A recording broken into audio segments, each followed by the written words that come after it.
Don't forget to subscribe, and turn the notifications. We upload daily, and check the source of this video to view all the images and videos if there was any. On Friday afternoon, as Israeli soldiers from the other side of the fence were firing tear gas, rubber bullets and live ammunition, Yasser Abu al-Najjar and a few friends took cover behind a waste container away from the front lines of a protest in the Gaza Strip. As Yasser briefly peeked out from behind a bin, an explosive bullet hit him in the head. His skull was shattered, resulting a bloody pulp in one side, eyewitnesses said. Yasser was 11 years old.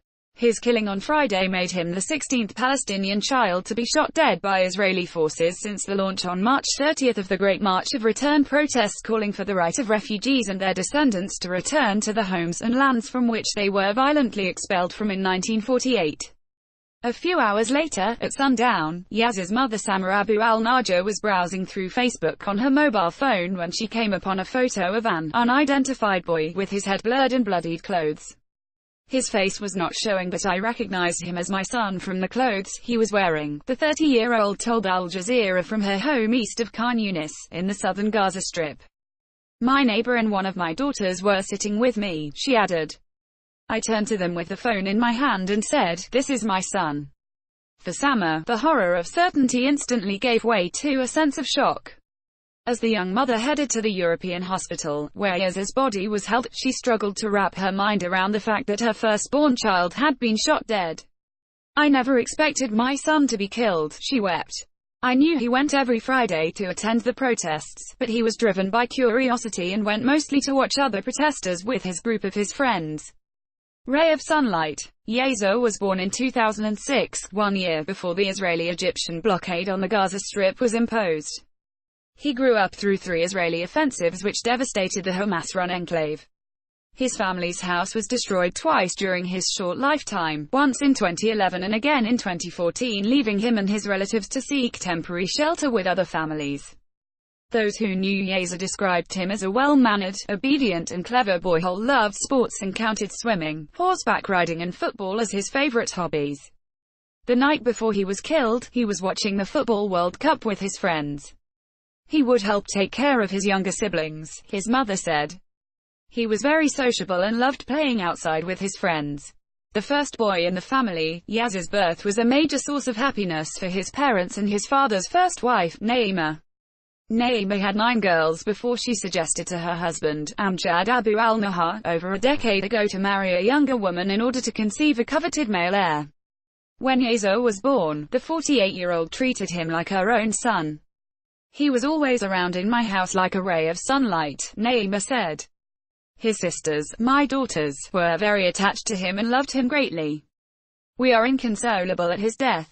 Naima said Yasser's killing was personal to get back at his father, who is a leader with Hamas military wing Al-Qassam brigades. "The Israelis only understand one language," she said. "Whether it is armed resistance or popular unarmed protests, their response is always to kill." Samar concurred. "A bullet to the head.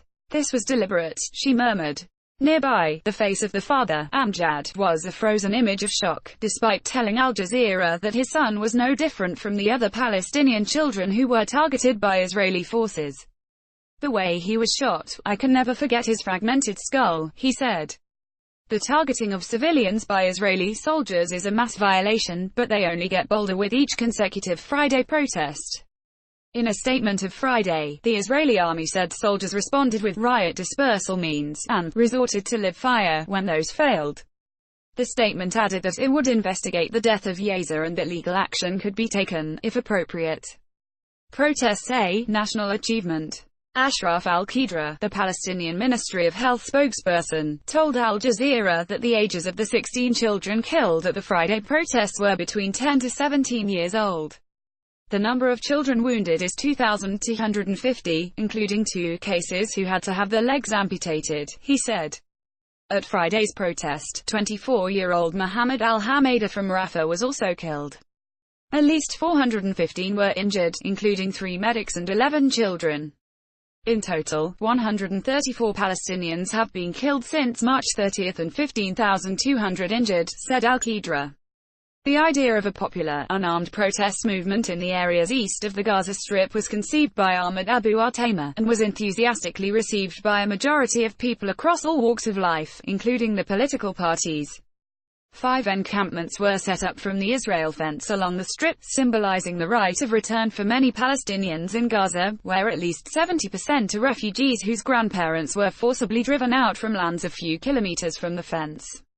Yet after almost 4 months of weekly Friday protests, the number of participants has dropped, and Israel has shown no inclination to ameliorate the situation by loosening the screws of the crippling blockade, let alone lift it altogether. I don't measure the success of the protests by the number of people participating, Abu Artema told Al Jazeera. Of course the numbers are lower now than when we first started, but the accomplishment is that this has become a crystallized reality, where people now think of Fridays as the day of protests, as the weekly popular confrontation with the Israeli occupation. Abu Artema admitted that in recent weeks, especially after May 14 when 62 people were killed, the number of protesters had decreased.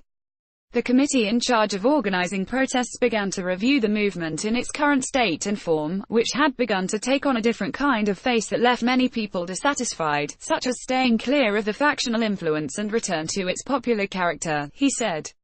Abu Artema said the movement had to be strengthened by diversifying its popular activities. We need to assess the protest movement in a way that can resonate with public and global opinion, since the silence from the international community is what encourages Israel to continue targeting thousands of us at the fence, he said.